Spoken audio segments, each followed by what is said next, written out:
Hi guys, I am back with another video. तो आज सोच रहा था कि किस टॉपिक पे वीडियो बनाऊं, क्योंकि आजकल ट्रैवल कहीं हो नहीं रहा है और एक्सपेरिमेंट्स वगैरह अभी पेंडिंग है। तो I was thinking and I was going through with lots of videos जहाँ पे यूजीसी यूजीसी यूजीसी यूजीसी हर कोई यूजीसी की बात कर रहा है।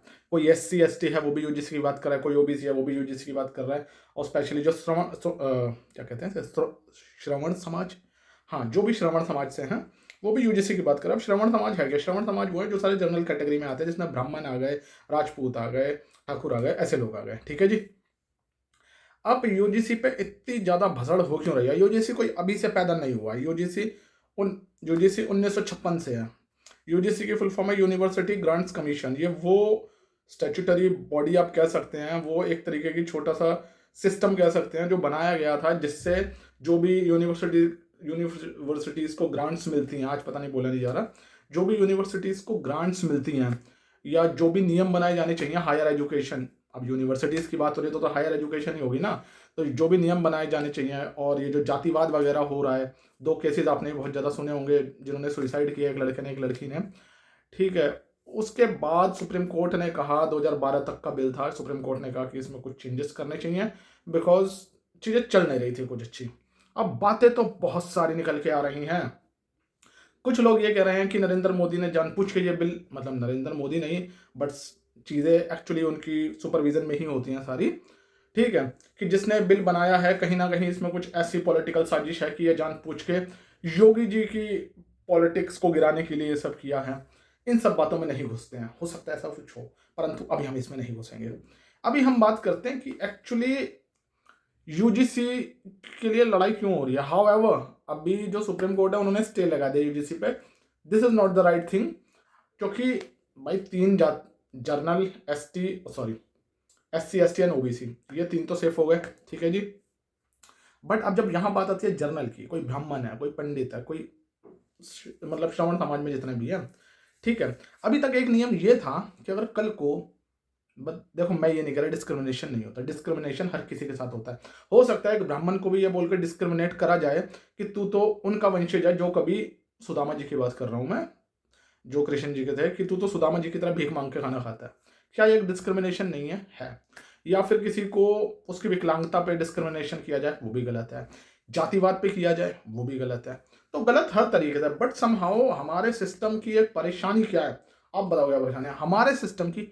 एक परेशानी ये है कि अगर कोई नियम बनेगा तो यूज हो ना हो, पहले वो मिसयूज होगा कि कैसे मिसयूज करके इसका बेनिफिट उठा सकते हैं। जैसे जब इंटरनेट और ये ऑनलाइन पेमेंट मेथड आए थे, तो यूज तो लोगों ने बाद में किया था, मिस यूज पहले कर लिया था, स्कैम्स होने शुरू हो गए थे ना।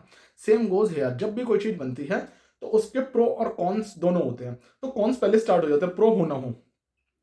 तो फिर दो, मतलब ऐसे तो इस एक्ट में बहुत कुछ है, पूरा पढ़ा हुआ है मैंने, और मैं ज़्यादा बड़ी वीडियो नहीं बनाना चाहता हूँ इस बारे में। बट इसमें दो चीज़ें ऐसी हैं जो मैं अभी पेज लगाऊंगा, स्क्रीनशॉट लगाऊंगा उस बिल के, जो बिल है जो गूगल पे अवेलेबल है, यूजीसी बिल, उस बिल को पढ़ के मैंने उसमें से दो पॉइंट हाईलाइट करे हैं जो एक्चुअली बहुत मेजर रोल प्ले करते हैं। ये सारी जो डिस्क्रिमिनेशन वगैरह चल रही थी, जो लड़ाई चल रही थी, जो लोग बहुत ज़्यादा कर रहे थे, जो मुझे भी गलत लगा, और वो नहीं होना चाहिए। ठीक है, क्योंकि अगर आप तीन वर्ग को आप खुश करना चाह रहे हो, इसका मतलब ये नहीं है ना कि एक वर्ग की आप ऐसी तैसी कर दो। ठीक है, पहले एक नियम था 2012 वाले बिल में कि अगर एससी एसटी, पहले ओबीसी इंक्लूड नहीं था उसमें, ठीक है जी, एससी एसटी के साथ अगर जातिवाद होता है, डिस्क्रिमिनेशन होता है कास्ट को लेके, तो अगर वहां से कोई कंप्लेंट कर रहा है, ठीक है, तो यहां अगर जिस पे कंप्लेंट हो रही है, यहां वाला अगर स्वर्ण समाज का है, ठीक है, तो यहां से वेरिफिकेशन हो सकती है। और अगर ये जो एस सी वाले हैं, अगर इनकी कंप्लेंट किसी भी रीजन से फॉल्स निकली, मतलब हो सकता है जेन्युइन भी हो, बट अगर ये फॉल्सली उसे फंसाने की कोशिश कर रहे हैं, तो इनके ऊपर भी एक्शन लिया जा सकता था। ठीक है जी। अब यहाँ ये सवर्णा समाज है और यहाँ ये एस सी वाले हैं। अब अगर इसने जेन्युइन किया है तो यहाँ बनती है सजा, बट इसने अगर जेन्युइन नहीं किया है तो यहाँ सजा नहीं बनती है। फिर इसका राइट है इसे सजा दिलवाने का, परंतु अब ये वाला हिसाब किताब खत्म हो गया है, इट इज फिनिश्ड। अब दो चीज़ों के मैं अगेंस्ट हूँ, मुझे लगता है दुनिया भी है, कि एक कमेटी बनाई जाएगी, ठीक है जी, जो इन सारी चीज़ों को देखेगी और उसे बहुत जल्दी, मतलब अगर ऐसा कोई केस आता है जहाँ डिस्क्रिमिनेशन हो रही है, उसे बहुत जल्दी मतलब सबमिट करना होगा, क्लोज करनी होगी कंप्लेंट, और जो भी जिसको भी सजा मिलनी चाहिए उसे जल्दी से जल्दी मिल सके, ऐसा कुछ कमेटी बनाई है।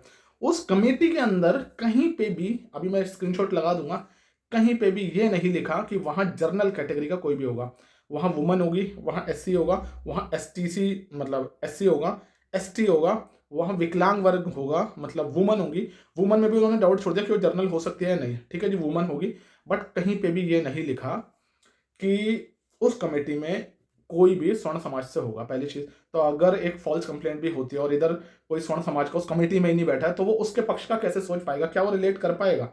नहीं कर पाएगा। तो वो हो सकता है ना कि अपने वाले वर्गों के लिए बायस्ड हो जाए।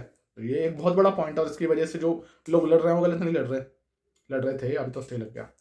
दूसरा इसमें एक पॉइंट है जिसमें लिखा है डिस्क्रिमिनेशन मीन्स, डिस्क्रिमिनेशन का मतलब है कि ये केवल एससी एसटी ओबीसी के साथ ही हो सकता है, विकलांगों के साथ ही हो सकता है। कहीं ये नहीं बोला कि जर्नल के साथ भी हो सकता है, बिल्कुल हो सकता है, जर्नल के साथ भी हो सकता है। पंडित को भी भिखारी बोला जा सकता है कि तुम तो पहले भिख मांग के खाया करते थे। 10 चीजें बोली जा सकती हैं। बट अब ये किसी पॉलिटिकल चाल साजिश करी गई है या नहीं करी गई है नहीं पता, बट समहाउ अभी जिन्होंने मतलब जो सुप्रीम कोर्ट से जो स्टे लगा है दैट इज वेरी गुड। और मुझे लगता है कि इस पूरे बिल में चेंजेस आने चाहिए। अभी लोग बड़े खुश हो रहे हैं स्टे लग गया, बट वो नहीं है भाई, वो कोर्ट है, वो जज है। स्टे हट भी सकता है, थोड़ी सी एग्जामिनेशन अगर जज को इधर उधर लगा वो कह देगा ठीक है नहीं आपका बिल बढ़िया है। बट अच्छी बात क्या है कि जो सुप्रीम कोर्ट में जो जज हैं वो, एक वीडियो लगाऊंगा उससे आप समझ जाओगे। देखो एक बात निकम्मा, भारत के सुप्रीम कोर्ट के मुख्य न्यायाधीश कौन है?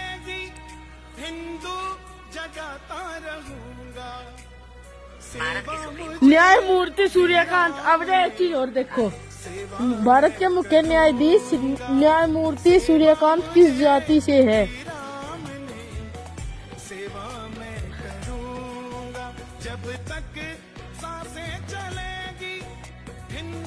ब्राह्मण परिवार से। हाँ बेटे, जिम वही ब्राह्मण बेटा, फिर अपने पंख कितने फटफटा लियो, फिर जमीन तोड़ने के लिए। जय श्री राम की। बाकी आपको मेरी वीडियो कैसी लगी बताना। अगर आप चाहते हो मैं ऐसे इन्फॉर्मेटिव वीडियो बनाता रहूं तो कृपया करके मेरा चैनल द शर्मा डायरीज को फॉलो कीजिएगा। और मैं हर तरीके की वीडियो डालता हूं, बहुत जल्दी मैं रिएक्शन वीडियो भी डालने वाला हूं, तो सपोर्ट कीजिएगा। हम भी चाहते हैं हम थोड़ा सा सक्सेसफुल हो जाएं। धन्यवाद।